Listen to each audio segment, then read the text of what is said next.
मेरे भाई मुस्तफ़ा जाने रहमत के उस ज़माने में चलते हैं। अभी हज़रत आमिना कुंवारी हैं और हज़रत अब्दुल्ला कुंवारे। ना आमिना की शादी हुई है ना अब्दुल्ला की शादी हुई। अब जरा सोचे, अभी जब माँ बाप ही का निकाह नहीं हुआ है तो नबी के आने का तो तसव्वुर भी नहीं, नबी के आने के बारे में तो सोच भी नहीं सकते। अभी तो माँ बाप ही कुंवारे हैं। लेकिन सच बताऊं, मदीने मक्का का इतना गंदा माहौल कि शराब लोग इस तरह पीते थे जिस तरह हम और आप पानी पीते।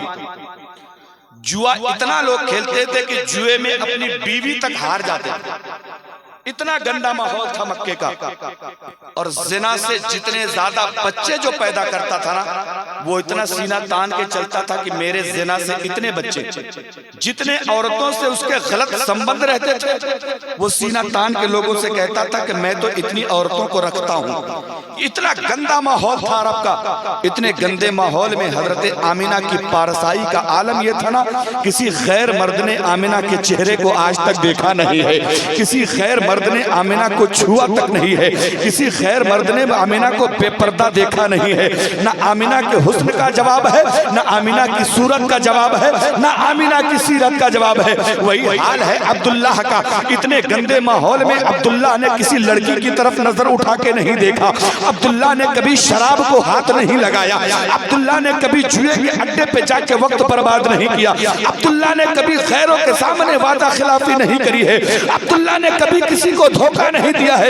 इतने गंदे माहौल में जब थोड़ी थोड़ी बातों पे जंग होती थी तो ना जाने कितने कितने मर्डर हो जाते थे। ऐसे गंदे माहौल में न आमिना का कोई जवाब है, ना अब्दुल्ला का कोई जवाब है। हजरत आमिना के बाप बड़े परेशान रहते थे, परवरदिगार तूने अरब के इतने गंदे माहौल में इतनी नेक लड़की दे दी है, पता तो सही इसके लिए इतना अच्छा लड़का कहां से लाऊं, इसका हाथ पीला कैसे करूं। हजरत आमिना को ये टेंशन खाए जा रही है, हजरत आमिना को ये दर्द सताए जा रहा है, हजरत आमिना के बाप को ये दर्द सताए जा रहा है कि मैं अपनी बेटी का निकाह कैसे करूं।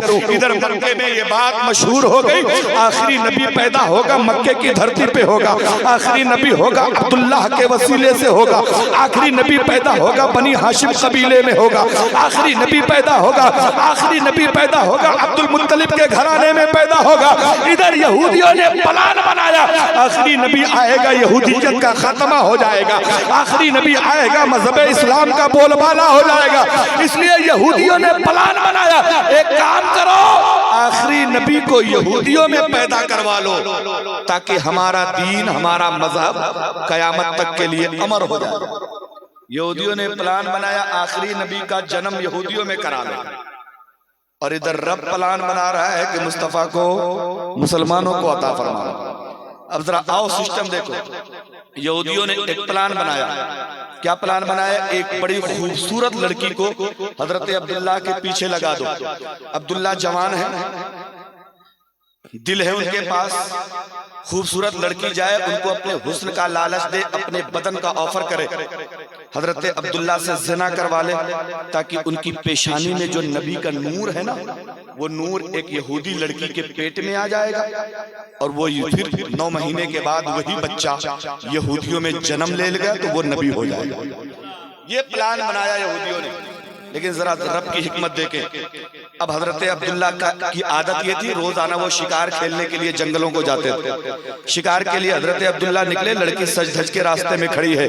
अब वो लालच दे रही है, अपने हुस्न के जलवे दिखा रही है, अपनी अदाओं से लुभाने की कोशिश कर रही है। लेकिन हजरत अब्दुल्ला फरमाते हैं, हजरत अब्दुल्ला ने मेरे मुस्तफ़ा फरमाते हैं, मेरे बाप मेरे दादा हजरत आदम से लेके मेरे बाप अब्दुल्ला तक कभी किसी ने गैर औरत को नजर उठा के नहीं देखा है।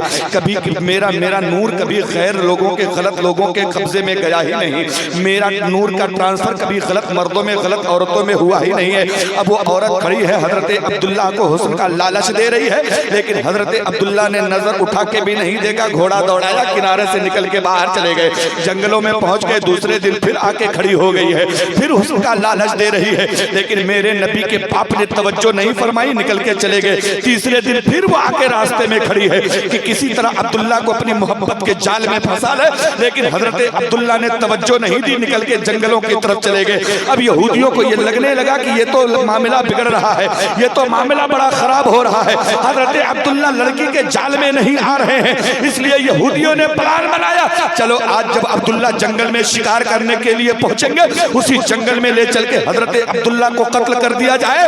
ना अब्दुल्ला दुनिया में रहेंगे, ना उनकी शादी होगी, ना शादी होगी, ना आखिरी नबी दुनिया में आएगा। यार मुस्तफा का जिक्र मिटाने के लिए, मुस्तफा का मिलाद मिटाने के लिए उस जमाने से लोग कोशिश कर रहे हैं कि मेरा नबी दुनिया में आया ही नहीं है। आओ जरा तवज्जो करो, यहूदी जाके छुप गए हैं जंगल में कि आज अब्दुल्ला आए तो अब्दुल्ला का यही मर्डर कर दे। जिस जंगल में हजरत अब्दुल्ला शिकार खेला करते थे, उसी जंगल में आमिना के बाप बकरियां चराया करते थे। हजरत आमिना के बाप बकरी लेके जंगल में गए हैं, इधर हजरत अब्दुल्ला शिकार करने जंगल में गए हैं। यहूदी पहले से छुपे थे, जैसे ही हजरत अब्दुल्ला पहुंचे यहूदी चारों तरफ से निकले, तलवारें निकाल ली, हजरत अब्दुल्ला के गर्दन के ऊपर तलवार लटक गई। हजरत अब्दुल्ला नीचे, तलवार ऊपर है। हजरत आमिना के बाप दूर से खड़े होके ये मंजर देख रहे, मेरे मौला ये नौजवान शिकार करने आया था, इसकी गलती क्या है? आखिर ये 20-25 लोग इसे मारना क्यों चाहते, लेकिन दूर थे, वहीं से ये मंजर देख रहे थे। अब हजरत आमिना के बाप का आगे बयान सुनो। फरमाते हैं जैसे ही यहूदियों ने तलवार उठाई है कि लाओ गर्दन मार के किनारे कर दे, लाओ गर्दन काट के हजरत अब्दुल्ला का मर्डर कर दे, हजरत आमिना के बाप फरमाते हैं आसमान से अचानक फरिश्तों की एक जमात आती है, और अभी उनकी तलवार चल नहीं पाई थी कि फरिश्तों ने उनकी गर्दन काट के किनारे डाल दिया है। 25 का 25 यहूदी मारा गया, और अब्दुल्ला खड़े बीच में मुस्कुराते नजर आ रहे हैं। हजरत अब्दुल्ला बीच में खड़े मुस्कुराते। अब हजरत आमिना के बाप दौड़ के आ गए, पूछा बेटा नाम क्या है? बोले अब्दुल्ला। कहाँ रहते हो? मक्के में रहता हूँ। बाप का नाम अब्दुल मुत्तलिब। किस कबीले से ताल्लुक है? बनी हाशिम कबीले से। कहते बेटा शादी हो गई है? हजरत अब्दुल्ला कहते हैं अभी शादी नहीं हुई। जोर से बोले शादी। अब हजरत आमिना के बाप दिल ही दिल में मगन हो गए कि जिस बेटी के लिए मुझे एक लड़का चाहिए था ना, वो रिश्ता तो मुझे मिल गया, लेकिन सोच में पड़ गए कहाँ मैं बकरियों का चरवाहा, कहाँ वो काबे के मुतवल्ली, कहाँ मैं बकरियां पालने वाला, कहाँ वो हाजियों को जमजम पिलाने वाले लोग, उनके घर पे हमारा रिश्ता कैसे चलेगा। लेकिन आओ जरा, जब अल्लाह कोई लड़की पैदा करता है तो उसके जोड़ के लिए लड़का पैदा करता है, अल्लाह कोई लड़का बनाता है तो उसकी शादी के लिए लड़की पैदा करता है। आपको यकीन ना हो तो कल जब नहाने के लिए आप बाथरूम में जाना ना, तो अपनी पिछली को गिनना। ये पिछली जो हड्डी होती है, क्या कहते हैं? पसली कहते हैं। हाँ, जो भी कहते हो, हमारे कचौचा इलाके में इसको पसली कहा जाता है। इसको गिनना, अगर दाहिनी तरफ 10 होगी तो बाईं तरफ 1 कम होगी, 9 होगी, और अगर दाहिनी तरफ 12 होगी तो बाईं तरफ 11 होगी। पता है क्यों? इसी तुम्हारी बाईं पिछली से तुम्हारी बीवी को अल्लाह ने पैदा फरमाया। अब वो कहाँ है, ढूंढना पड़ेगा। जिसकी हो गई है समझ लो उसकी तो मिल गई, और जिसकी नहीं हुई है अब वो ढूंढे।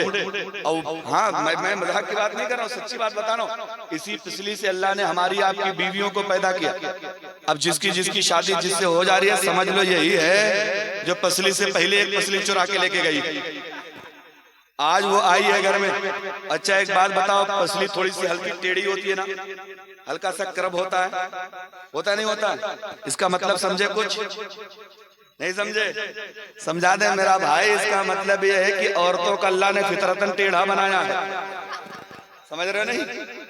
हाँ, अल्लाह ने उनको फितरतन टेढ़ा बनाया। जितने तुम सही बात समझाओगे उतने वो अकड़ के बोलती है, और अगर तुम बहुत ज्यादा सीधा करने की कोशिश करोगे तो टेढ़ी लकड़ी को सीधी करोगे तो क्या करेगी? टूट जाएगी। मतलब यह है कि ज्यादा सीधे चक्कर में तलाक़ हो जाएगी। हाँ, इसलिए नबी फरमाते हैं कि इनसे ज्यादा उलझा मत करो, इनसे जितने मोहब्बत से काम ले लोगे, जिस दिन वो अकड़ गई तो फिर वो पसली कोई सीधी करने वाला नहीं है। और जरा तवज्जो करना। अब हजरत आमिना के बाप निकले, घर पहुंच गए, खानदान वालों को जमा किया, रिश्तेदारों को जमा किया, भाई पड़ोस को इकट्ठा किया। बोले सुनो, मेरी बेटी आमिना के बारे में तुम्हारा क्या ख्याल है? लोग कहने लगे आगे बोलो, क्या कहना चाहते हो? आमिना के न हुस्न का जवाब है, न तकवे का जवाब है, न फतवे का जवाब है, न सीरत का जवाब है, न सूरत का जवाब है। आमिना जैसी मक्के में कोई लड़की है ही नहीं। आगे बोलो क्या चाहते हो? हजरत आमिना के बाप कहते आज जंगल में मैंने अपनी बेटी के लिए एक रिश्ता देखा है, मैंने अपनी बेटी के लिए एक लड़का देखा। लोग कहने लगे क्या दिमाग खराब है? आदमी रिश्ता देखता है, गांव में देखता है, शहर में देखता है, कस्बे में देखता है, तुमने अपनी बेटी का रिश्ता जंगल में देखा है क्या? कोई जंगली आदमी तुम्हें मिल गया है? लोग क्या हजरत आमिना के बाप कहते हैं ना ना, मामला बड़ा अजीब है, मामला बड़ा निराला है। जब आपने पूरी बात बताई कि ऐसा ऐसा जंगल में मैंने देखा है, मैं ये चाहता हूँ अपनी बेटी आमिना का रिश्ता लेके उनके घर चले जाओ, तो गांव वाले कहने लगे जाओ मत, बेइज्जती हो जाएगी, उस दरवाजे से भगा दिया जाएगा। जमजम के कुएं के मालिक है वो लोग, और तुम बकरियों का रेवड़ चराते हो, वो काबा के हाजियों को खाना खिलाते हैं और तुम्हारे पास खाने का जुगाड़ नहीं है। उतने बड़े घर में रिश्ता लेके मत जाओ। लेकिन आमिना के बाप कहते दुनिया वालों कान खोल के सुन लो, मुझे उस घर से भगाया जाए, धुतकारा जाए, लौटा दिया जाए, मंजूर है, लेकिन रिश्ता लेके जाना जरूर है। रिश्ता लेके जरूर जाऊंगा, जो होगा देखा जाएगा। रिश्ता लेके पहुंच गए। नबी के दादा हजरत अब्दुल मुत्तलिब से रास्ते ही में मुलाकात हो गई। सलाम कलाम के बाद कहते हैं कि कैसे आना हुआ? कहते अब्दुल मुत्तलिब आप यहीं से मिलने आया? बोले क्या काम है? बोले काम इतना है बस कि हम ये चाहते हैं मेरी बेटी आमिना के बारे में तुम जानते हो कि नहीं? हजरत अब्दुल मुत्तलिब नबी के दादा फरमाते हैं बोलो आमिना को कौन नहीं जानता? मक्के के बच्चे के इल्म में आमिना की पारसाई है। मक्के की गली कूची में अगर किसी लड़की की अच्छाई का चर्चा होता है तो वो आमिना है। आगे बोलो क्या कहना चाहते हो? हजरत अब्दुल मुत्तलिब कहते हैं जिस तरह मेरी बेटी लाजवाब है उसी तरह तुम्हारा बेटा अब्दुल्ला भी लाजवाब है। मैं ये चाहता हूँ दोनों लाजवाब लोगों को इकट्ठा करके एक जवाब बना दिया जाए, दोनों की शादी करा दी जाए, दोनों का निकाह करा दिया जाए। थोड़ी सी बात चली है और अल्लाह के करम से रिश्ता मंजूर हो गया है। आमिना के बाप खुशी खुशी घर पे पहुंचे। जब ये पैगाम आमिना को सुनाया तो आमिना की हैरत का ठिकाना नहीं है। आमिना भी बड़ी खुश नजर आ रही हैं। आमिना का पूरा खानदान खुशी खुशी से मचल रहा है। आओ जरा देखो 2-4 दिनों के बाद आमिना की शादी हो गई है। आमिना मेरे मुस्तफ़ा की माँ हजरत अब्दुल्ला के घर में तशरीफ लाई है। मिलाद होती कैसे है, मिलाद कराई कैसे जाती है, मुस्तफ़ा की आमद का इंतजाम अल्लाह ने कैसा किया है। और रोज़न के मेरे भाइयों जरा समझने की कोशिश करो। हजरत आमिना ने एक रात बिताई है हजरत अब्दुल्ला के साथ। सुबह हमारे आपके घरों का माहौल ये है, हम अपनी बेटी बहन भतीजी की शादी करते हैं तो दूसरे दिन उसको लाने के लिए जाते हैं, दूसरे दिन उसे लेने के लिए जाते हैं। मैके से कुछ लोग जाते हैं बेटी को लाने के लिए। हजरत आमिना तैयार खड़ी है, मैके से लोग आए हैं आमिना को लेने के लिए। आमिना मैका जाने के लिए तैयार है। इधर नबी के बाप हजरत अब्दुल्ला जंगल के लिए फिर शिकार करने जा रहे हैं। जब जंगल के लिए शिकार करने निकले वही लड़की जो 3-4 दिन से उनका रास्ता रोक रही थी रास्ते में मिली है, चेहरा फेर लिया। हजरत अब्दुल्ला ने कहा पता तो सही, कल तक तू मेरे ऊपर जान कुर्बान कर रही थी, आज तूने मुझे देख के चेहरा क्यों फेर लिया है? वो लड़की कहती है ओ अब्दुल्ला मुझे तुम्हारे जिस्म से प्यार नहीं है, मुझे तुम्हारे शरीर से मोहब्बत नहीं है, बल्कि मामला ये है तुम्हारी पेशानी में जो आखिरी नबी का नूर चमक रहा था उसे मैं यहूदियों में लाना चाहती थी, लेकिन अल्लाह का करम ये है आज की रात वो नूर आमिना की गोद में चला गया है, वो नूर आमिना के पास चला गया। अब तो यहूदी मारे गए, अब यहूदियों का नामो निशान मिट जाएगा। हमारी इतनी अच्छी किस्मत नहीं थी, वो किस्मत वाली तो आमिना थी। आज जो तुमने रात बिताई है वो नूर तुम्हारी पेशानी से आमिना के पेट में पहुंच गया है, इसलिए अब यहूदियत का खात्मा हो जाएगा। इसलिए अब मुझे तुम्हारे जिस्म से कोई दिलचस्पी नहीं है, इसलिए मैंने अपना चेहरा फेर लिया। आमिना के बाप गए हैं, हजरत मेरे मुस्तफ़ा के बाप गए हैं शिकार खेलने। इधर आमिना चली है, आमिना चली तो हजरत आमिना कहती जब मैंने दरवाजे से कदम बाहर निकाला क्या देखा? आसमान गर्म है, हवाएं गर्म है, फजाएं गर्म है, मौसम गर्म है, सूरज गर्म है, बड़ी तेज की धूप निकली है। लेकिन आमिना फरमाती जैसे मैंने दरवाजे से बाहर कदम निकाला है क्या देखती हूँ? आसमान से बादल का टुकड़ा आके मेरे ऊपर साया कर लेता है, आसमान से बादल का टुकड़ा आके मेरे ऊपर छतरी नुमा बन जाता है। आमिना फरमाती है जैसे जैसे मेरा कदम आगे बढ़ता जा रहा था बादल का टुकड़ा मेरे साथ चलता जा रहा था। आमिना कहती जिस कंकर पे मेरा पैर पड़ता था वो कंकर नरम हो जाता था, जिस पत्थर पे मेरे कदम पड़ते थे वो पत्थर मुलायम हो जा रहे थे। आमिना फरमाती है जब मैं आगे बढ़ रही थी जो पहाड़ किनारे खड़े थे, जो पेड़ पौधे खड़े थे, सब बढ़ बढ़ के कह रहे थे आमिना तुझे मुबारक हो, तू नबियों के सरदार की माँ बन गई है, आमिना तुझे मुबारक हो, तू कायनात के मुख्तार की मां बन गई। तवज्जो करना, मेरे मुस्तफा की आमद है। आज हम नबी से तकरीबन 5-6 हजार किलोमीटर दूर बैठे हैं मदीने से, लेकिन अल्लाह की कसम हमारे दिल में जो धड़कन है उस एक एक धड़कन का नाम मुस्तफ़ा की मोहब्बत है। हमारे दिमाग, हमारी जो सांसें चल रही हैं, हर हर हर सांस मुस्तफ़ा की मीलाद का सदका है। वरना ईमानदारी से बताना, अभी 3-4 साल पहले कोरोना काल गुजरा शफीक भाई, यही सिलेंडर, यही सांस लेने के लिए एक एक सिलेंडर इसी हिंदुस्तान में लोग 25-25 हजार का खरीद रहे थे। राजा, एक सिलेंडर 25 हजार का हमने खरीदा। कितनी देर सांस चलाने के लिए? 4-5 घंटा वो सिलेंडर चलता। दिन भर में 4 सिलेंडर लगता। और अल्लाह पैदा होने से लेके अब तक हमारी सांसें फ्री में चला रहा है। ईमानदारी से बताना, कोई सिलेंडर का पैसा हमसे अल्लाह ने लिया? नहीं लिया। तो बोलो ये उसका सदका है कि नहीं है? ये मुस्तफा का प्यार है कि नहीं है? यार पूरे रोजिन में इतना मालदार कोई है जो 2-4-6 महीना एक दिन में 1 लाख का सिलेंडर, 1 लाख रुपया सांस, 24 घंटा सांस चलाने के लिए 1 लाख रुपया। इतना मालदार कौन है रोजिन में? बताओ कि जो 1 साल खाली पैसे से सांस चलवा लेगा। है किसी में? दम 2-4-10 बीघा, 2-4 कट्ठा है ना, वो भी बिक जाए और नतीजा क्या निकलेगा? फिर मरना। लेकिन ये अल्लाह की मेहरबानी है कि हमारी सांसें चल रही हैं। रब का शुक्र है। ये दिल एक नस ब्लॉक हो जाती है ना, आप लेके रायपुर पहुंचते होंगे, कटनी पहुंचते होंगे, हॉस्पिटल में जाते होंगे, तो पहले दस्तखत करा लेता है कि मरीज मरेगा कि जिएगा, कोई वारंटी गारंटी, अंगूठा भी लगवा लेता है, दस्तखत करवा लेता, आधार कार्ड की फोटो ले लेता। ईमानदारी से बताना, इस दिल को तुम्हारा रब बचपने से लेके अभी तक धड़का रहा है। कभी तुमसे वारंटी लिखवाया? नहीं लिखवाया यार। फिर भी हमें रब का शुक्र अदा ना करे तो हमसे ज्यादा बेवफा कौन हो सकता है। बात आगे बढ़ाएं, घबरा तो नहीं रहे? बात समझ में आ रही है?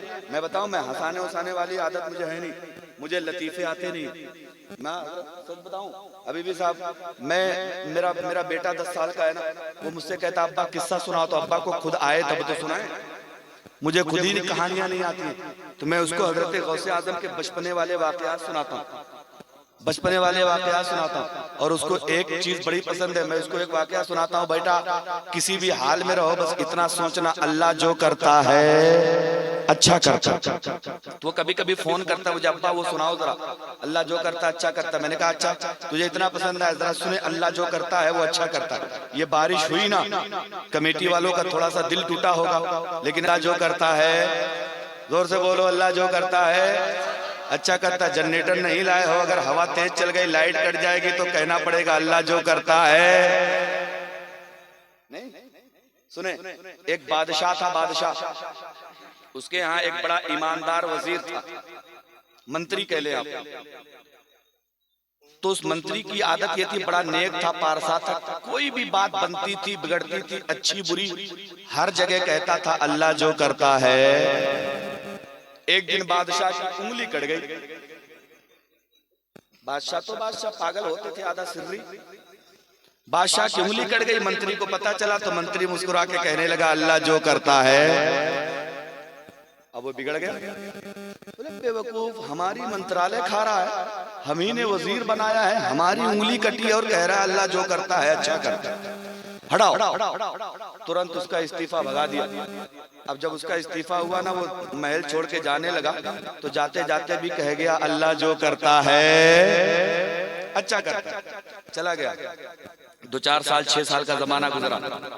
एक बार बादशाह गया जंगल में शिकार खेलने, जैसे हम लोग भी गए, लेकिन हमारी किस्मतें ठीक नहीं थी राजा भाई। हाँ, लेकिन हो सकता है कि अल्लाह नहीं चाहता था कि हमारे सामने कुछ हो। लेकिन तवज्जो करें, क्या है अल्लाह जो करता है। जंगल में शिकार खेलने गया, कौन? बादशाह। एक हिरन को दौड़ाया दौड़ाया दौड़ाया, पीछा करते करते हिरन अपने मुल्क की सरहद पार करके दूसरे मुल्क में भाग गया। जानवर तो जानवर, अब ये दौड़ाता हुआ, इसको अपने मुल्क की हद याद नहीं रही, ये दौड़ाता दौड़ाता दूसरे मुल्क में पहुंच गया। अब जब दूसरे मुल्क में पहुंचा ना, तो वहां के सिपाहियों ने पकड़ लिया, और जिस दिन बादशाह को पकड़ा वो दिन था कुर्बानी देने का। उस मुल्क में उस दिन पे कुर्बानी दी जाती है। अब इसको पकड़ा तो आपस में सिपाही बात कर रहे, बड़ा अच्छा हुआ कि इस साल अपने मुल्क वाला कोई नहीं मारा जाएगा, मिल गया है फ्री का आदमी, ले चलो इसी को निपटा देते। अब ये बादशाह दिल ही दिल में कह रहा है मेरे मौला चले थे हिरन की जान लेने, अपनी जान खतरे में पड़ी, लेकिन पकड़ के बादशाह के सिपाही ले गए, बादशाह के सामने पेश किया। बादशाह ने कहा बहुत अच्छा किए कि इस बार अपने मुल्क का बंदा बचा है, इसी को ले जाओ चेक करो और सारी प्रक्रिया पूरी करो और इसके बाद इसी को आज कुर्बान कर दो। अब ये बेचारा दिल ही दिल में हाय तौबा कर रहा है, मेरे मौला कहाँ फंसे कहाँ फंसे कह रहा, दिल ही दिल में कह रहा अल्लाह इस बार बच जाऊं तो फिर शिकार पे कभी नहीं आना। दिल ही दिल में माफी तलाफी कर रहा। अब वहाँ एक परंपरा क्या थी, ऐसे बंदे की कुर्बानी दी जाती थी जिसके बदन में कोई निशान ना हो। अब पैरों से चेक करना शुरू किया ना तो पैर साफ सुथरा है, हाथ साफ सुथरा है, पीठ साफ सुथरा है, कलेजा सब सारा बदन चेक हो गया, सबके सब सही सलामत है। सिपाही बड़े मगन हो रहे हैं कि लग रहा है मुर्गा मिल गया है काटने वाला, लेकिन जब से करते करते करते करते हाथ पे पहुंचे तो देखे उंगली कटी है। क्या देखा? उंगली, जोर से बोलो, उंगली कटी है। तो कह अरे यार ये तो मामला सब गड़बड़ हो गया, ये तो इसकी कुर्बानी हो ही नहीं सकती, ये तो इसके हाथ में दाग है। बादशाह को बताया, बादशाह ने कहा अच्छा इसको छोड़ दो। हाँफता कांपता भागता अपने दरबार में पहुंचा और कहा उस वजीर को बुलाओ जिसको आज के 2-4 साल पहले हमने डांट के भगाया था। वजीर को बुलाया गया, कहने लगा मेरा भाई तूने आज के 4 साल पहले मैंने तुझे डांट के भगाया था, पता है किस बात पे भगाया था? इस बात पे भगाया था कि मेरी उंगली कटी थी और तूने कहा था अल्लाह जो करता है अच्छा करता है।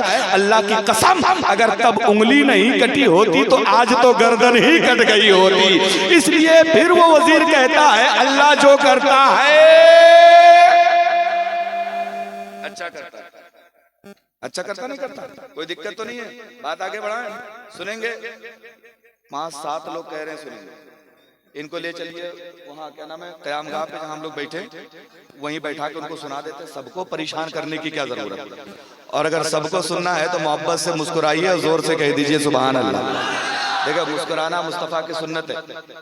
एक मोमिन जब दूसरे मोमिन से मुस्कुरा के मिलता है ना, खुशी खुशी मिलता है तो अल्लाह उसे सवाब देता है। हम यही एक जगह सीतापुर में तकरीर कर रहे हैं कि एक मोमिन जब दूसरे मोमिन से मुस्कुरा के मिलता है तो अल्लाह उसका सवाब देता है। एक नौजवान बगल में बैठा था, खूब मुस्कुराने लगा। हमने कहा भैया क्या हुआ? बोले हजरत आपने हमारी बहुत टेंशन दूर कर दी। हमने कहा भाई हुआ क्या? बोले आप ही ने तो अभी बताया है कि जो बंदा एक बंदे से मुस्कुरा के मिलता है तो बड़ा सवाब मिलता है। हमने कहा हाँ बताया तो है। बोले इसीलिए तो मैं मुस्कुरा रहा हूँ। मैंने कहा लेकिन इतना क्यों मुस्कुरा रहा? बोले हजरत हमारे मोहल्ले में एक लड़की है, हमको देख देख के खूब मुस्कुराती है, आज से हम भी उसको देख के मुस्कुराएंगे। हमने कहा इतना मारे जाओगे कि खोपड़ी पे बाल नहीं बचेगा। अबे हमने ये कब कहा कि लड़कियों को देख के मुस्कुराने से सवाब मिलता है? अरे मर्द को देख के मुस्कुराए तब सवाब मिलता है, औरत को देख के मुस्कुराए। ये गलत तार मत जोड़ो वरना फाल्ट हो जाएगा। समझ रहे नहीं? हाँ अब मुस्कुराइए और जोर से कह दीजिए सुभान अल्लाह। आओ जरा तवज्जो करना, मेरे मुस्तफा हैं।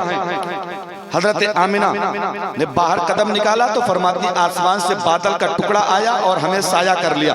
कहते जैसे जैसे मैं आगे बढ़ती जा रही थी बादल का टुकड़ा मेरे साथ बढ़ता जा रहा था। मैं जब अपने दरवाजे पे पहुंची, घर के मकान के दरवाजे पे पहुंची तो मेरे बाप हजरत वहाब रजी अल्लाह ताला अन्हु दरवाजे पे खड़े थे। उन्होंने मुझे सीने से लगाया, मेरी पेशानी को चूमा। हजरत आमिना फरमाती है बाप ने सीने से लगाया, पेशानी चूमा। चूमने के बाद कहते बेटी आमिना ये तो बताओ क्या तुमने कोई खुशबू लगाई है? क्या तुमने कोई इतर लगाई है? आखिर तुम्हारे बदन से इतनी खुशबू क्यों आ रही है? हजरत आमिना कहती है अब्बा जान कसम परवरदिगार की, न मैंने कोई इतर लगाया है न मैंने कोई खुशबू लगाई है, बल्कि जब से मैंने अब्दुल्ला के साथ रात बिताई है तब से मेरा बदन भी महक रहा है, मेरा घर और मेरा बिस्तर भी महक रहा है, मेरे बदन से तभी से खुशबू आ रही है। और कहने लगी अब्बू जान रोज आना जब मैं अपने घर आती थी इसी रास्ते पे चलती थी, ये रास्ता खामोश रहता था, लेकिन आज जब मैं इस रास्ते पे चल के आ रही हूँ कंकर पत्थर बोल रहे हैं, पेड़ पौधे बोल रहे हैं, कंकर और पत्थर मुझे सलाम कर रहे हैं। हजरत आमिना के बाप ने पूछा बेटी बताओ वो क्या कह रहे थे?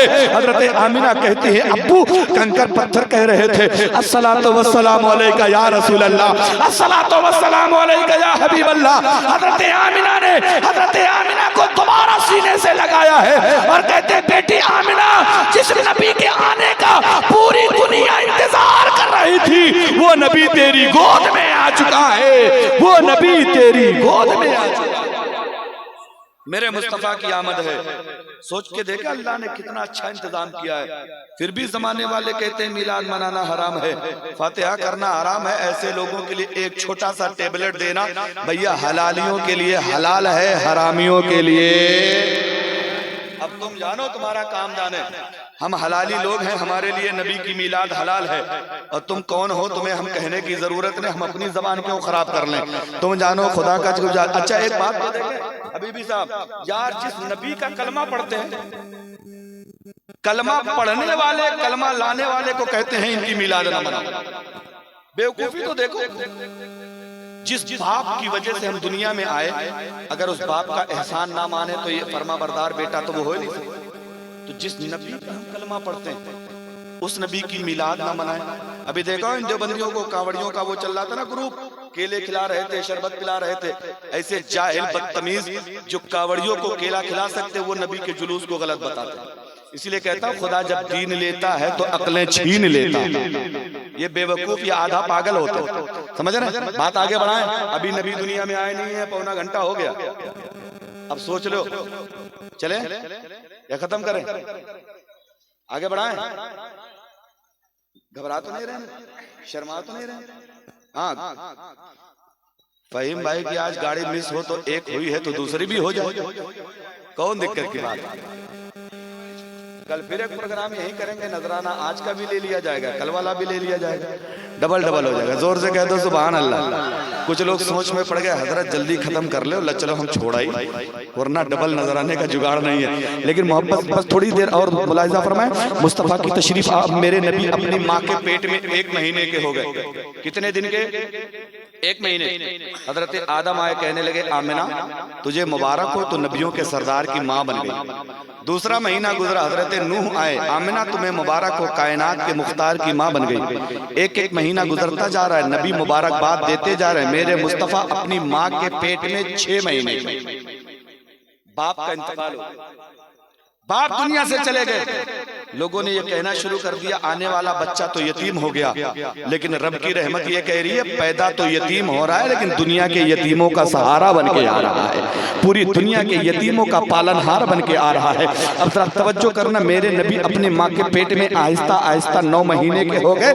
जब 9 महीने के हुए तो तारीख है 12 रबीउल अव्वल, दिन है सोमवार का, 571 ईस्वी है, 20 अप्रैल का दिन है। मुस्तफा जाने रहमत फजर से पहले का टाइम है। अभी मस्जिदों में फजर की अजान का वक्त तो हो गया है, लेकिन अजान नहीं हुई है। मेरे मुस्तफा तशरीफ लाने वाले हैं, 4:20 या 25 मिनट का टाइम है कि मेरा नबी मेरा नबी इस दुनिया है गीती में तशरीफ लाने वाला है। अब हजरत आमिना का बयान सुने। हजरत आमिना घर में तने तना है, दिल में ख्याल पैदा होता है, परवरदिगार आलम बच्चे की विलादत का टाइम है, किसी न किसी मददगार की जरूरत है, किसी न किसी अच्छे आदमी की हेल्प करने वाले की जरूरत है। अभी हजरत आमिना दिल में ये सोच रही थी, अल्लाह ने कहा जन्नत की 70,000 हूरें तैयार हो गए, मेरे नबी के घर चली जाओ। मरियम तुम भी जाओ, आसिया तुम भी जाओ, हाजरा तुम भी जाओ। और सुनो, अगर मेरे नबी की माँ आमिना पूछे कौन हो, कहां से आई हो, ये मत कहना हम जन्नत की हूर हैं, कहना आमिना हम तो तुम्हारी नौकरानी बनकर आए हैं, हम तो तुम्हारी खिदमत गुजार बनकर आए हैं। यार है दुनिया में कोई ऐसा बच्चा जिसके नौकर जन्नत से हूरे बन के आ जाए, जिसकी देखभाल करने के लिए हजरत मरियम जैसी मुकद्दस खातून आ जाए? यार ये शान है तुम्हारे नबी की, ये शान है हमारे मुस्तफा की। अब आओ जरा तवज्जो करना, 70,000 हूरे नबी के घर में, आमिना नबी के, हजरत हाजरा नबी के घर में, आसिया नबी के घर में, मरियम नबी के घर में। अल्लाह फरमाता है जिब्रील सिदरा छोड़ो, मेरे नबी के दरवाजे पे चले जाओ। हजरत जिब्रील दरवाजे पे आ गए। परवरदिगार आलम करना क्या है, अल्लाह फरमाता है जिब्रील मेरे नबी के दरवाजे के पहरेदार बन के खड़े हो जाओ, मेरे नबी के दरवाजे पे चौकीदार बन जाओ, चौकीदार। हजरत जिब्रील ने जरूर आलम तखय्युल में पूछा होगा, परवरदिगार मैं फरिश्तों का सरदार और उस्ताद हूँ, मुझे चौकीदार बनाया जा रहा है। तो रब की रहमत ने बताया होगा जिब्रील जो मेरे नबी के घर का चौकीदार हो जाता है वही तो कायनात में फरिश्तों का सरदार हो जाता है, वही तो कायनात में फरिश्तों का सरदार हो जाता है। हजरत जिब्रील दरवाजे पे, इंतजाम देखो नबी के आने से पहले कितना सिस्टम। अल्लाह फरमाता है जन्नत के 8 दरवाजे खोल दो, जहन्नम के 8 दरवाजे बंद कर दो। मेरा नबी आने वाला है, दुनिया में हर आदमी की रोजी डबल कर दो, हर आदमी का रिस्क डबल कर दो। और सुनो, पूरे मक्के में ऐलान कर दो कि इस साल, जिस साल मेरा नबी पैदा हो रहा ना, इस साल पूरे मक्के में कोई लड़की पैदा नहीं होगी, सिर्फ लड़के लड़के पैदा होंगे। पता है क्यों? कोई लड़की पैदा होती उसके माँ बाप उसकी गर्दन दबा के मार देते, तो फिर मेरे नबी को रहमतुल्लिल आलमीन कैसे कहा जाता, मेरे नबी को ताहा व यासीन कैसे कहा जाता। इसलिए मेरे नबी की पैदाइश पे सिर्फ और सिर्फ लड़कों का जन्म होना है। अब आना जरा तवज्जो करना, अल्लाह के नबी के आने का इंतजाम कितना शानदार है। हजरत जिब्रील दरवाजे पे खड़े हैं, 70,000 हूरे नबी के घर में। चांद सितारों से कहा गया चांद सितारों अपनी जगह छोड़ो, मेरे नबी के घर के करीब चले जाओ। हजरत आमिना फरमाती है चांद मेरे छत के इतने करीब चमक रहा था, ऐसा लग रहा था कि टूट के मेरे आंगन में गिर जाएगा। यार मेरा भाई जरा समझने की कोशिश तो करो, मेरे मुस्तफा के आने पे इंतजाम कैसा होता है। अब लोग कहते हैं कि चलो बताओ झंडा लगाना क्या हदीस में साबित है? हजरत उमर ने लगाया है, हजरत सिद्दीक अकबर ने लगाया है, मौलाए कायनात ने लगाया है, इमाम हसन और हुसैन ने लगाया है। मैंने कहा इनकी बातें बाद में करना, झंडा तो जिब्रील अमीन ने लगाया है। कहने लगा मौलाना क्या तुम्हारा दिमाग खराब है? अरे झंडा कहाँ लगा? मैंने कहा किताब का नाम नोट कर ले, किताब का नाम है खसाइसुल कुबरा, जिल्द नंबर 2 है, सफा नंबर 46 की हदीस पाक है। रवायत करने वाली जात हजरत आमिना की है, फरमाती है रायतुल जमाअता कद नज़लू मिनस समाई व माहुम सलासतो आलामिन बीज फरकजू अलमन अला ज़हरिल काबा व अलमन अला बैतुल मक़दिस व अलमन अला सतह दारी। नबी की मां फरमाती है जब मेरे बेटे की विलादत का वक्त करीब आया, आसमान से फरिश्तों की एक जमात आई है, वो 3 झंडे लेकर आई। हमने पूछा आमिना झंडे लगाए कहाँ गए? फरमाती है एक झंडा काबे की छत पे लगाया गया। हमने कहा दूसरा कहाँ लगा? कहती है बैतुल मुकद्दस पे लगाया गया। हमने कहा तीसरा कहाँ लगा? आमिना कहती तीसरा मेरे घर पे लगा दिया गया है, तीसरा झंडा मेरे घर पे लगाया गया। नबी की विलादत पे काबे पे झंडे लगे, बैतुल मुकद्दस पे झंडे लगे, नबी के घर पे झंडा लगे। तभी तो आशिक़ आला हज़रत जमील क़ादरी कहते हैं शर्क़ में और ग़र्ब में और काबे की छत पर खड़ा आमदे आका का झंडा, अस्सलातु वस्सलाम ऐ शहंशाह मदीना, अस्सलातु वस्सलाम ज़ीनते अर्शे मुअल्ला। झंडे लगे और लगाने वाली जात कौन? चाचा कहते हैं चाचा जो मान लेते हैं झंडा लगा। हमने कहा मानेंगे तुम्हारे बाप, मान लेते किस चीज का नाम है? अबे हम तो 1400 साल बाद वाले हैं, हमसे क्यों कहता है झंडा लगाना हराम है? फतवा लगाना है तो जिब्रील पे लगाओ। अरे हमारे बाप का क्या जा रहा है? अगर गलत है तो जिब्रील ने गलती करी। अच्छा एक बात बताओ, जिब्रील फरिश्ते क्या फरिश्ते कोई काम अपनी मर्जी से करते हैं? उनसे अल्लाह ने झंडा लगवाया। अब मुल्ला जी का फतवा लगेगा अल्लाह पे, पहले अल्लाह पे लगाओ फिर जिब्रील पे लगाओ। हम तो बड़े बाद वाले लोग। और ईमानदारी से बताना मेरे भाई और बहनों, ईमानदारी से बोलो कि जो क्या अल्लाह और रसूल कभी गलत काम कर सकते हैं? और जो ये कहे कि अल्लाह और रसूल ने गलत काम किया है, फरिश्तों ने गलत काम किया है, वो सब कुछ तो हो सकता है लेकिन मुसलमान कहने लगा अच्छा चलो मान लिया झंडा लगाना साबित है, लेकिन ये तुम लोग लाइट क्यों लगाते हो? कुमकुमा लगाते हो, हाइलोजन लगाते हो, एलईडी लगाते हो, मरकरी लगाते हो, बल्ब लगाते हो, क्यों लगाते हो? मैंने कहा ये भी लगाते हो। कहने लगा मौलाना क्या तुम्हारा दिमाग खराब हो गया? अरे उस जमाने में तो लाइट थी ही नहीं, जबकि लाइट की तुम बात कर रहे हो। नबी के जमाने में कहाँ लाइट थी? मैंने कहा लाइट थी। कहने लगा कैसे? हमने कहा जैसा मेहमान होता है वैसा दस्तरखान होता है। जैसा आने वाला है वैसा सजाने वाला है। कहने लगा बताओ जरा लाइट कैसे लगी थी। मैंने कहा कान खोल के सुन ले, मुस्लिम पढ़ी है तूने, बुखारी पढ़ी है, नसई पढ़ी है, इब्न माजा पढ़ी है, अबू दाऊद पढ़ी है, तिरमिजी पढ़ी है। ये वो 6 मुकद्दस किताबें हैं जिनको सहाय सित्ता कहा जाता है। सब में जन्नत का तज़किरा मौजूद है। पता जन्नत के बारे में कुछ पढ़ा? कहने लगा हाँ पढ़ा है। मैंने कहा जन्नत के बारे में क्या पढ़ा है? कहने लगा जन्नत की औरतें होती हैं, जन्नत की हूरें होती हैं, इतनी खूबसूरत होती हैं, अगर अंधेरी रात में, काली रात में दुनिया की तरफ झांक दे, उनकी खूबसूरती से पूरी दुनिया में उजाला हो जाएगा। मैंने कहा सच में ये बात तूने पढ़ी है? कहने लगा हाँ हाँ बिल्कुल पक्की बात बताऊं, हदीस पाक में यही लिखा है जन्नत की औरतें अगर दुनिया की तरफ झांक दे, उसकी खूबसूरती से पूरी दुनिया में उजाला हो जाएगा। हमने कहा बेवकूफ, अब तो दिमाग की बत्ती जला ले, एक हूर अगर झांक दे तो पूरी दुनिया में रोशनी हो जाती है। मेरे नबी के घर में 70,000 हूरें मौजूद है। पता रोशनी कितनी रही होगी, उजाला कितना रहा होगा। तभी तो आला हज़रत फरमाते हैं चमक तुझसे पाते हैं सब पाने वाले, मेरा दिल भी चमका दे। कहने लगा अच्छा। हमने कहा एक बात और सुन ले, ये तो हूरों की बात थी, ये अभी 2-4 मरकरी लगी है और पूरे मजमे में उजाला है कि नहीं? नकीब साहब अगर इसी की जगह पे 400 लग जाए तो उजाले की कोई कमी रहेगी? आदमी के चेहरे का एक एक सिलवट, आप एक एक लकीर उसकी गिन डालोगे। अब जरा सोच के देखो, एक हूर जब झांक दे तो पूरी दुनिया में रोशनी हो जाती है, और मेरे नबी के घर में कितनी मौजूद है? सोचो जरा, अंदाजा तो लगाओ कितनी रोशनी रही होगी। और उसके ऊपर और चांद भी आके चमक रहा था, सितारे भी आके चमक रहे थे। हमने चांद सितारों से पूछा जरा एक बात बताना, 1,24,000 या 2,24,000 नबी आए? आदम आए, मूसा आए, ईसा आए, जकरिया आए, यहया आए, यूसुफ आए, यूनुस आए, हूद आए, लूत आए, समूद आए, इब्राहिम आए, इस्माइल आए, इसहाक आए, शीश आए। 1,24,000 या 2,24,000 नबी दुनिया में आए। किसी की पैदाइश पे क्या तुम उनके घर गए थे? चांद सितारों ने कहा नहीं गए थे। मैंने कहा फिर यहाँ क्यों आए हो, यहाँ क्यों आए, मुस्तफा की पैदाइश पे क्यों आए हो? तो जवाब बरेली के आला हजरत देते हैं सुबह तैबा में हुई बनता है बाड़ा नूर का, सदका लेने नूर का आया है तारा नूर का। मैं गदा तू बादशाह भर दे प्याला नूर का, नूर दिन दूना तेरा दे डाल सदका नूर का। और या रसूल अल्लाह तेरी नस्ले पाक में है बच्चा बच्चा नूर का, तू है ऐने नूर तेरा सब घराना।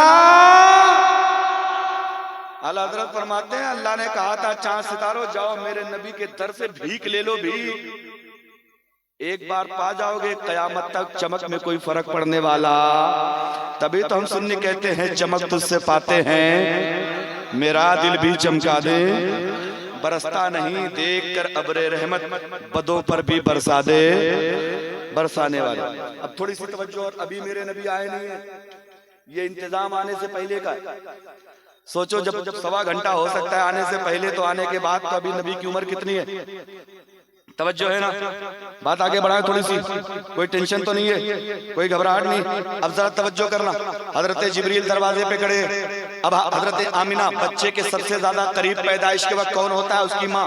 हजरत आमिना फरमाती दुनिया के बच्चे पैदा होते हैं रोते हुए आते, मेरा बेटा आया उम्मती उम्मती कहते आया।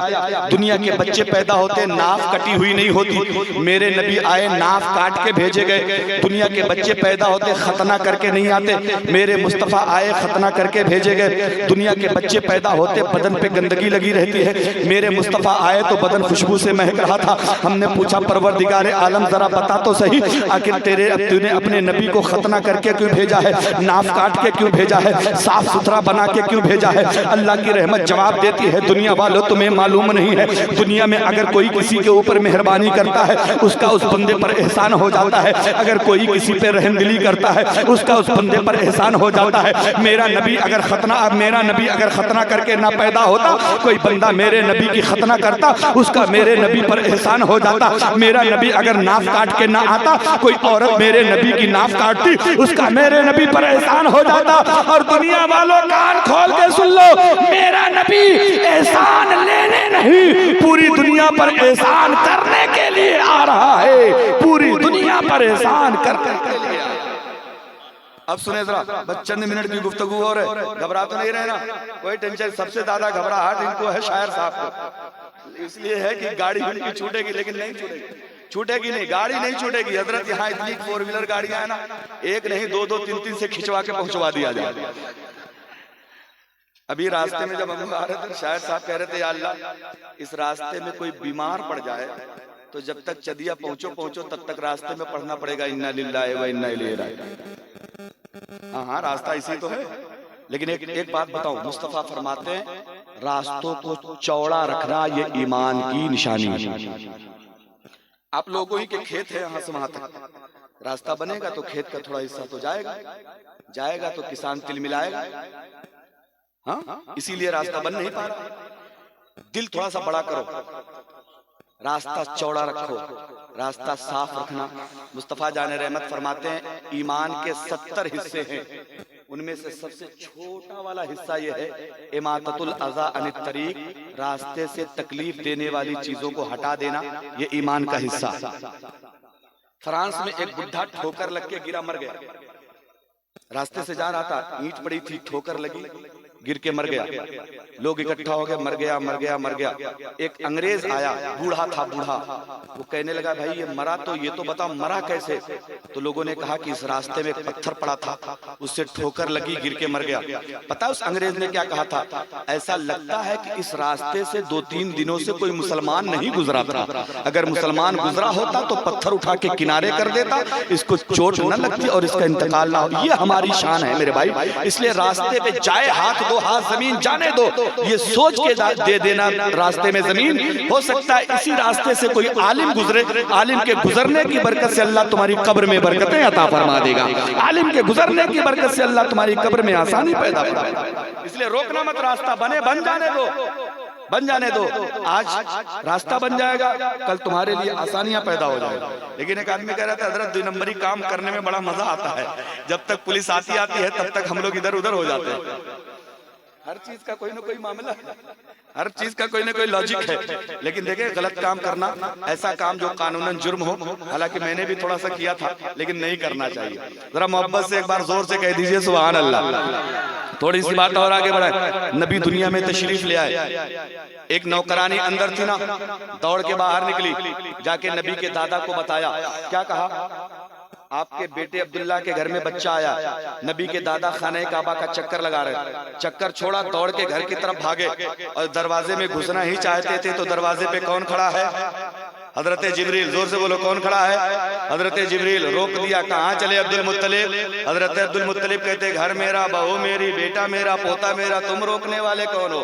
हजरत जिब्रील कहते सब कुछ तो आपका है, लेकिन मुझे यहाँ उसने खड़ा किया है जिसने आपको भी पैदा किया है, इसलिए अंदर जाने की इजाजत। बोले कब तक? बोले मेरा नबी दुनिया में आया है, जमीन और आसमान के सारे फरिश्ते, जन्नत की सारी हो रहे हैं, जब तक नबी को देख ना ले तब तक किसी बाहरी आदमी को अंदर जाने की इजाजत। खड़े हो गए। हजरत अब्दुल मुत्तलिब भी हाथ बांध के खड़े हैं, जिब्रील भी खड़े। आपने देखा होगा ना, जब 2016 में नोटबंदी हुई थी, आदमी फजर से पहले बैंक पहुंच जाता शफीक भाई, और इंतजार करता रहता था कि मेरी बारी मेरी बारी मेरी बारी। हजरत जिब्रील दरवाजे पे पहरेदारी कर रहे हैं, सारे फरिश्ते देख रहे हैं, सारी हूरें देख रही है, वो इंतजार कर रहे हैं, मौला मेरी बारी कब होगी? जब सारे जमीन व आसमान के सारे फरिश्तों ने देख लिया, जिब्रील की बारी आई तो अंदर गए। हजरत जिब्रील जैसे अंदर जाने लगे, अल्लाह फरमाता जिब्रील रुक जाओ, कायदे से देखना, अच्छे से देखना, सुकून से देखना, इत्मीनान से देखना, जल्दबाजी मत करना। हजरत जिब्रील ने कहा परवरदिगार आलम, मीकाईल ने देखा, इसराफील ने देखा, इजराइल ने देखा और फरिश्तों ने देखा, किसी पे पाबंदी नहीं लगी। मेरी बारी आई तो पाबंदी क्यों है? अल्लाह फरमाता है जिब्रील तुम्हें मालूम नहीं, मीकाईल कभी कभी जाएंगे, इसराफील कभी कभी जाएंगे, इजराइल कभी कभी जाएंगे, लेकिन तुम जरा अच्छे से देखना, इसलिए कि तुम कभी कभी नहीं, कभी कभी नहीं, कभी कभी नहीं, 100-200 मरतबा नहीं, 400 मरतबा नहीं, 1000-2000 मरतबा नहीं, बल्कि मुस्तफा की बारगाह में तुम्हें 24,000 मरतबा जाना पड़ेगा। इसलिए जरा कायदे से देख लेना, अच्छे से देख लेना। हजरत जिब्रील चले हैं, जाके देखा है, मुस्तफा को देखा है तो तंग रह गए। परवरदिगार आलम, मैंने पूरब देखा, पश्चिम देखा, उत्तर देखा, दक्षिण देखा, नीचे देखा, ऊपर देखा, 7 आसमानों को देखा, 7 जमीनों को देखा, लेकिन मुस्तफ़ा जैसा खूबसूरत कहीं नहीं देखा। बरेली के आला हजरत फरमाते हैं यही बोले सिदरा वाले, चमने जहां के थाले सभी मैंने छान डाले, तेरे पाए का ना पाया, तुझे यक न यक बनाया, तुझे हमद है खुदाया, तुझे हमद है खुदाया। हजरत जिब्रील देख कर निकलने लगे। अल्लाह फरमाता है जिब्रील रुक जाओ, तुम्हारा काम खत्म नहीं हुआ, जल्दी से जन्नत चले जाओ, जन्नती पानी लाओ, जन्नती कपड़ा लाओ, जन्नती बिस्तर लाओ, मुस्तफ़ा को जन्नत के पानी से नहलाओ, जन्नती कपड़ा पहनाओ और मेरे नबी को पूरी दुनिया घुमा दो ताकि दुनिया को यह पता चल जाए अब अगर सिक्का चलेगा तो मोहम्मद अरबी का चलेगा, अब अगर हुकूमत चलेगी तो मजहब इस्लाम की चलेगी। हजरत जिब्रील जन्नत गए, जन्नती कपड़ा लाए, जन्नती पानी लाए, जन्नती बिस्तर लाए, नबी को जन्नत के पानी से नहलाया, जन्नती कपड़ा पहनाया, जन्नती चादर में लपेट के पूरी दुनिया घुमाया। अब यही एक सवाल छोड़ के जा रहे हैं, अगली बार जब कभी आएंगे तब इसका जवाब ढूंढ के रखना। आप लोग मुझे बता देना या फोन करके बता देना। पहले सवाल सुनो, ये शायर साहब हैं, नकीब साहब हैं, आलिम साहब हैं, दुनिया नहाती है तो पानी कहाँ जाता है? नाली में, यही तो जाता है, खेत में, खलियान में, गड़ई में, तालाब में, नदी में, यही तो जाता है। मुस्तफा को जिस पानी से नहलाया गया वो गया कहाँ? नहीं आ रहा। नबी को जिस पानी से गुस्ल दिया गया वो कहाँ गया?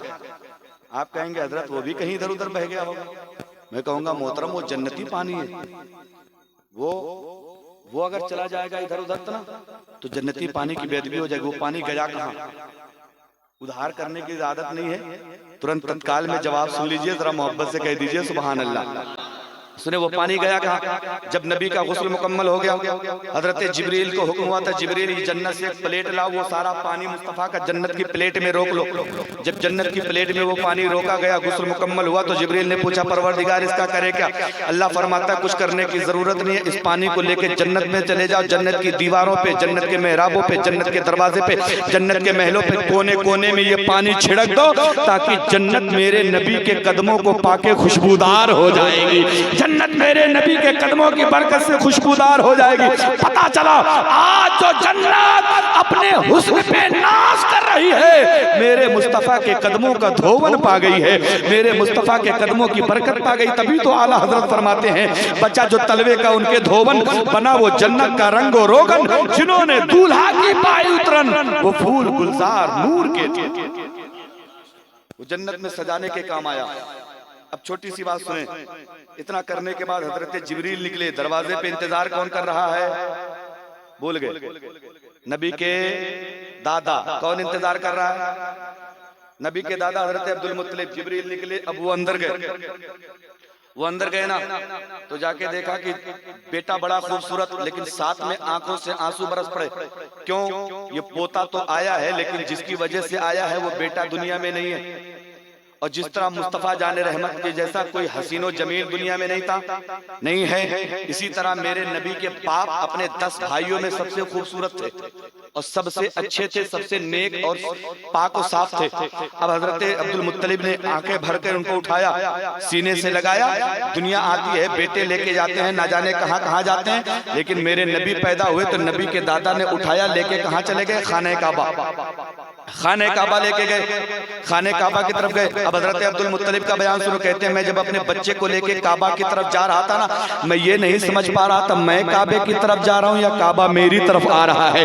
ये समझ में नहीं आ रहा था कि मैं आगे बढ़ रहा हूँ या काबा आगे बढ़ रहा है। हमने काबे के करीब गए। हजरत अब्दुल मुत्तलिब कहते हैं काबे की दीवारों ने, काबे के मेहराबों ने झुक के मुस्तफा पे सलाम किया। हमने कहा काबा जरा एक बात तो बता दे, दुनिया में 1,24,000 या 2,24,000 पैगंबर आए तो किसी के लिए नहीं झुका, इनके लिए क्यों झुक गया है? तो काबे से आवाज आती है दुनिया झुकी है खाने काबा के सामने, हमें काबा झुका है गुंबदे खसरा के सामने। आला हजरत फरमाते हैं हाजियों आओ शहंशाह का रोजा देखो, हमें काबा तो देख चुके, काबे का काबा देखो। और काबे ने ये बताया तो ओ लोगों जो नबी के लिए झुक जाता है पूरी दुनिया उसके लिए झुक जाती है। काबा एक बार मुस्तफा के लिए झुका था, दुनिया कयामत तक के लिए काबा की तरफ झुक के सजदा करती नजर आती। ये मेरे मुस्तफ़ा की अजमत है, मेरे मुस्तफ़ा की शान है। इसलिए दुनिया फतवा लगाए लगाते रहना और तुम सीना तान के कहना हश्र तक डालेंगे हम पैदाइशे मौला की धूम, मिसले फारस नजद के किले गिराते जाएंगे, खाक हो जाएं अदू जलकर मगर हम तो रजा, दम में जब तक दम है जिक्र उनका सुनाते जाएंगे। और फिर निसार तेरी चहल पहल पर हजारों ईदे रबीउल अव्वल। पता है यही शेर एक जलसे वालों ने पोस्टर में लिख दिया, वो देवबंदी पोस्टर लेके चले गए मुकदमा करने सुन्नियों पे, और सुन्नी बड़ा चालाक होता है ना, मुकदमा करने पहुंचे, बोला दरोगा साहब देखिए इसमें हमको गाली दी है। तो दरोगा पढ़ रहा है तो इसमें कहीं किसी का नाम ही नहीं है, कैसे गाली दिया, इसमें कहाँ गाली? कह रहा आप समझे नहीं, इसमें जो इबलीस लिखा है ना, इबलीस, ये सुन्नी हम ही लोगों को इबलीस कहते हैं, सिवाय इबलीस के जहां में सभी तो खुशियां मना रहे हैं ना। बोले ये इबलीस जो है ना ये हम ही लोग। बोले तुझे कैसे पता चला कि तू इबलीस है? कहने लगा हमें लोग खुशी नहीं मनाते तभी हमको ये लोग इबलीस कहते हैं। तो दरोगा कहने लगा चले जाओ, अभी तो इबलीस ही कहा जा रहा है, वरना मारेंगे तो बैठने की कुव्वत नहीं रह जाएगी। इसलिए ओ मेरे भाइयों, मुस्तफ़ा का जिक्र करते रहना, नबी की मिलाद मनाते रहना, उसके साथ साथ नमाजों की पाबंदी, माँ बाप की इज्जत, दीन के लिए वक्त, ये सब निकालते रहना। इसी में भलाई है। 50-60 साल की जिंदगी है, थोड़ा सा बोनस मिल गया तो 70-80 साल, उसके बाद फिर वही रोजिन का कब्रिस्तान होगा, हम और आप होंगे। ना जाने हमारे जैसे कितने तुर्रम खां वहां जाके पड़े हैं, कोई नाम लेने वाला वो जाके पड़े हैं, कल हमारी बारी आएगी, हम भी वहीं जाके पड़े जाएंगे। लेकिन नाम किसका चलता है ना, जो खुदा वो रसूल का हो जाता है, पूरी खुदाई उसकी हो जाती है। आप दीन का कुछ ऐसा काम कर जाएं, मस्जिद आपकी तामीर हो रही है, अल्हम्दुलिल्लाह छत पड़ चुकी है, अल्लाह का शुक्र अदा करें कि अल्लाह ने हमें इस लायक बनाया। दुनिया अपना घर बनाती है, आपने खुदा का घर बनाया। और मुस्तफ़ा जाने रहमत फरमाते हैं कि दुनिया में सबसे अच्छी जगह का नाम मस्जिद है और सबसे बुरी जगह का नाम बाजार है। तो आप रब का शुक्र अदा करें कि आपने अल्लाह का घर बनाया। और जो खुदा का घर बनाता है ना, एक हदीस सुन लें, कल जब मैदान महशर होगा, पूरी दुनिया फना हो जाएगी, सारी बिल्डिंगें टूट जाएंगी, तहस नहस हो जाएंगी, मस्जिदें इसी तरह सलामत रहेंगी, इसी तरह खड़ी रहेंगी। अल्लाह से हजरत जिब्रील पूछेंगे परवरदिगार मस्जिदों का क्या किया जाए? अल्लाह फरमाएगा इनको जड़ों के साथ उखाड़ो, ले जाओ जन्नत में लगा दो। हजरत जिब्रील मस्जिदों को जड़ों के साथ उखाड़ेंगे और ले जाके जन्नत के दरवाजे पे पहुंचेंगे तो ये मस्जिदें रोने लगेंगी, आंसू बहाने लगेंगे, जन्नत में जाने से इनकार कर देंगी। अल्लाह पूछेगा बताओ मस्जिदों क्या कमी है मेरी जन्नत में, क्यों नहीं जाना चाहती हो? तो मस्जिदें कहेंगे परवरदिगार तेरी जन्नत में कोई कमी तो नहीं है, लेकिन हम अकेले नहीं जाना चाहते, बल्कि जिन जिन लोगों ने हमें बनाया है, जिन्होंने हमें सजाया है, जिन्होंने हमारे काम में हिस्सा लिया है, जो लोग हमारे अंदर नमाज पढ़ रहे हैं, जब तक सबको हमारे साथ जन्नत में नहीं भेजेगा तब तक हम अकेले जन्नत में नहीं जाएंगे। ये बहुत बड़ा काम आप लोगों ने किया है। अल्लाह की बारगाह में दुआ, परवरदिगार आलम इस मस्जिद को जितनी जल्दी हो सके मुकम्मल होने की तौफीक अता फरमा दे, हम सबको दीन पे अमल करने की तौफीक अता फरमा दे। परवरदिगार आलम अब चलते चलाते वही दो शेर जो मैं हर जगह पढ़ता हूँ, हर महफिल में पढ़ता हूँ, जब से मेरी वालिदा का इंतकाल हुआ, दुआ करें कि अल्लाह ताला मेरी वालिदा को सबसे बाद में इस गाँव की तमाम जाने वाली माओं को सबसे पहले जन्नत अता फरमा दे, जो माएँ बीमार हैं उनको शिफा अता फरमा दे, जो बे औलाद हैं उनको नेक औलाद अता फरमा दे। 2-3 शेर पढ़ देता हूँ, जरा जोर से कह दें सुभान अल्लाह। जिसको जिसको माँ से सच्ची मोहब्बत है जरा जोर से एक बार और कह दें सुभान अल्लाह। माँ अगर हिंदुस्तान में है तो उम्र बढ़ने की नीयत से, माँ कब्रिस्तान में है तो सवाब पहुँचाने की नीयत से, पूरा मजमा जरा जोर से कह दे सुभान अल्लाह। माँ नहीं तो, अरे माँ नहीं तो हीरे मोती सब तेरे बेकार हैं, माँ नहीं तो हीरे मोती सब तेरे बेकार हैं, माँ नहीं तो हीरे मोती सब तेरे बेकार हैं। आज मेरे लाल, आज मेरे लाल हाथों, आज मेरे लाल लाल माँ तेरी बहुत बीमार है। अरे माँ नहीं तो हीरे मोती सब तेरे बेकार हैं। माँ नहीं तो हीरे मोती सब तेरे बेकार हैं। और सुने, जब हम लोग देश विदेश प्रदेश चले जाते हैं ना, बंबई, कलकत्ता, दिल्ली, सऊदी, दुबई चले जाते हैं, माँ का दिल घर पे कैसे धड़कता, मुलाहिजा करें। हिचकियां, अरे हिचकियां आती है लेकिन तू तो आता है नहीं। हिचकियां आती है लेकिन तू तो आता है नहीं। आज मेरे लाल, आज मेरे लाल अब तो, आज मेरे लाल अब तो हसरते दीदार है। अरे माँ नहीं तो हीरे मोती सब तेरे बेकार हैं। आखिरी शेर, मौत से शिकवा नहीं है, देख लूं बस के नजर। मौत से शिकवा नहीं है, देख लूं बस के नजर। जिंदगी अब मैं, जिंदगी अब मेरी तेरे बिन यहाँ बेकार है। माँ नहीं तो हीरे मोती सब तेरे बेकार है।